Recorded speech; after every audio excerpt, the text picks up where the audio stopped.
L'idée, c'est ça, une église proche des gens, avec les gens, au milieu des gens. Nous avons l'école à côté, l'usine, les habitations.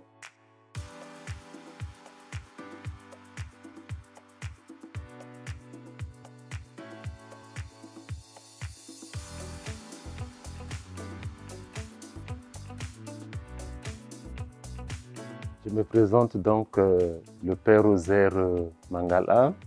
Je suis curé du groupement paroissial de Miribel et nous avons 7 clochers et environ une population de 25 000 habitants. Et notre population est plutôt en train d'augmenter. Il fallait répondre à 2 questions. L'église nécessitait les travaux, soit on faisait les travaux, soit on la vendait. Après avoir fait l'inventaire de ce qu'on avait, on a pensé que c'était mieux de rénover, mettre aux normes ce qu'on avait que de construire d'autres salles. On ne pouvait pas vendre l'église étant donné qu'on en avait besoin pour l'utilité pastorale. L'église est utilisée pour des messes, pour des funérailles, le catéchisme aussi. Nous sommes le centre de la paroisse, donc avec les murs qui sont plutôt des vitrines. C'est une église qui veut être proche des gens, qui veut être avec les gens, au service des gens. Je suis Christian Cortinovis, donc membre du conseil économique de la paroisse de Miribel-Bénaud, ancien chef d'entreprise du bâtiment. C'est moi qui vais gérer toute la partie travaux de la rénovation de cette église. Et donc nettoyer la toiture, qui a énormément de mousse. Il y a le remplacement de tous les bandeaux en périphérique parce qu'ils sont plus qu'abîmés, voire même pourris par endroits. Et donc là, ça représente un danger, parce qu'il y a même certains endroits qui sont tombés. Il y a le remplacement de toutes les menuiseries extérieures, car plus imperméables, aussi bien à l'eau qu'à l'air. On va remplacer toutes les menuiseries bois existantes par de la menuiserie aluminium. Et le verre, qui est en simple vitrage, on va le mettre du double vitrage. Et toute la partie rez-de-chaussée sera également du double vitrage anti-effraction.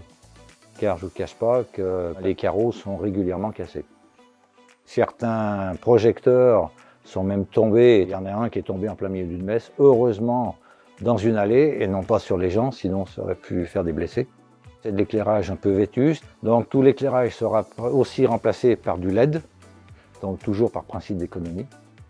Dans l'église, il y a 350 places assises, plus des bancs qui peuvent être mises sous la partie annexe. 400 personnes peuvent tenir, plus une centaine de personnes dans les salles de réunion.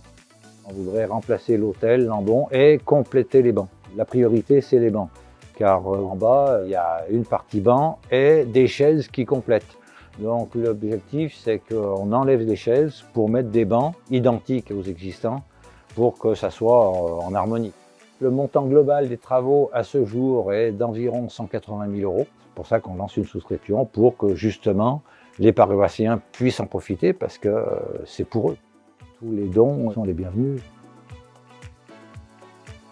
J'ai voulu qu'on garde l'intuition dans laquelle l'église a été construite. Cette église a été construite grâce aux dons des gens, des paroissiens. Alors, aux donateurs, j'ai envie de les remercier parce que d'une certaine façon, ils participent à la mission de l'église. Je les remercie de leur disponibilité, de leur joie de participer à la joie de l'évangile.